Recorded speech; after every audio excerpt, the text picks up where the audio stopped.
Gen Z is turning back the clock. In a major break from digital overload, young Americans are putting down the phones and picking up the knitting needles. That's right. So-called grandma hobbies are booming. Embroidery, scrapbooking, even needlepoint. Cross-stitch sales are up 90%.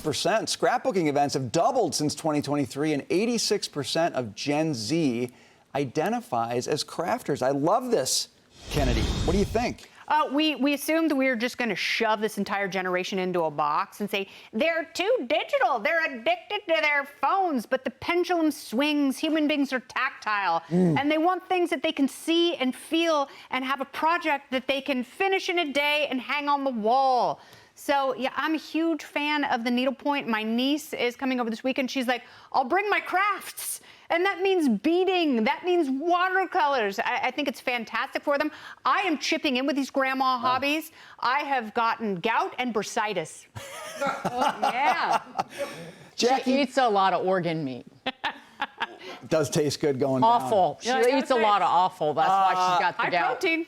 Jackie, we complain about Gen Z and their phone a lot. This is another one of those elements of the generation that kind of surprises us in a positive way. It surprises us, but I think it's great. I also think about all the people that I see on the train who are on their phone playing those games like the bubble games and Brick Breaker and all these different things. This is actually a nice substitution for that because you're using your hands, you're doing something. It's sort of the same feeling. It mimics that, but it's wholesome and it's good. That's a good point. And Yeah. it gives them a break to step away from the screens, which we all know are so harmful for us. You know what I love on here? What? They call it a grandma hobby, book clubs. I think book clubs are making a comeback. In the last, 6 weeks, 7 weeks, I read 8 books. I went to Barnes & Noble yesterday. I got 9 more books to get me through the summer. And in Barnes & Noble, there was a table and they said, like, what are the hot book clubs reading? There's like 3 or 4 popular book clubs right now. And they had all these fresh new paperbacks. I love it. I think it's great. Get away from the screen time, go back to good old-fashioned reading. I also like that schools, I think, are doing a better job. And Kennedy, you would know this because your kids are more school age, and Brian, you too. But they say, like, here are 3 or 4 books that you need to read over the summer and come back in the fall, having done some a light book report on some of the books that you've read. Usha Vance just launched an initiative to do summer reading for kids with a reading list and an opportunity to go to Washington if they, are chosen My or selected. 16-year-old started reading books she's worried are going to be banned. So she's read like Better read 'em now. Get ahead of it. In 1984, Tom Sawyer. Yeah. To Kill Also- a Mockingbird. Oh, very good. Classics. She's got to read some D.H. Lawrence, too. Oh, Lady Chatterley. Henry James. Whoa, now.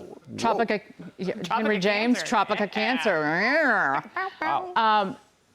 You need to do all of these fun things before your vision goes. Always the optimist. I'm just like, I used to needlepoint often when I was much younger. Choose needlepoint over cross stitch. You can make lovely, say, stool coverings, pillows, cushions as gifts. But it's very soothing, and it beats paying to talk to somebody and antidepressants. Yeah. You know what they didn't have in this article was any grandpa hobbies. They were all grandma hobbies. Why don't we have some grandpa hobbies? Well, what would too? grandpa hobbies be? Yelling at little children.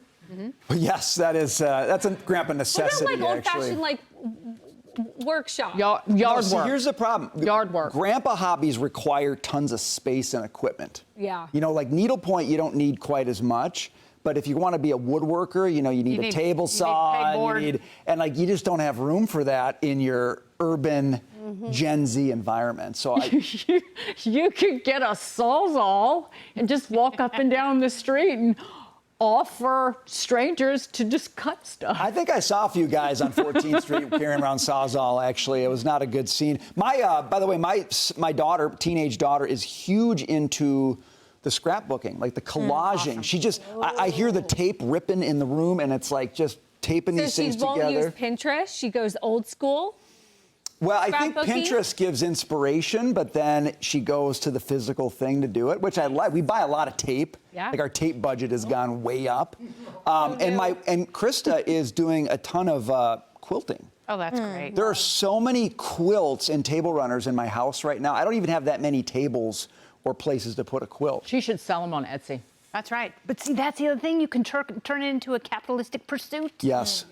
I was thinking about that this morning. I saw some influencer on Fox and Friends and thought to myself, they were talking about the economy of influencers. And I said, all they're doing is just selling stuff, themselves and products. I'm like, rather than actually making things and creating things like quilts, like needlepoint pillows. Or koozies.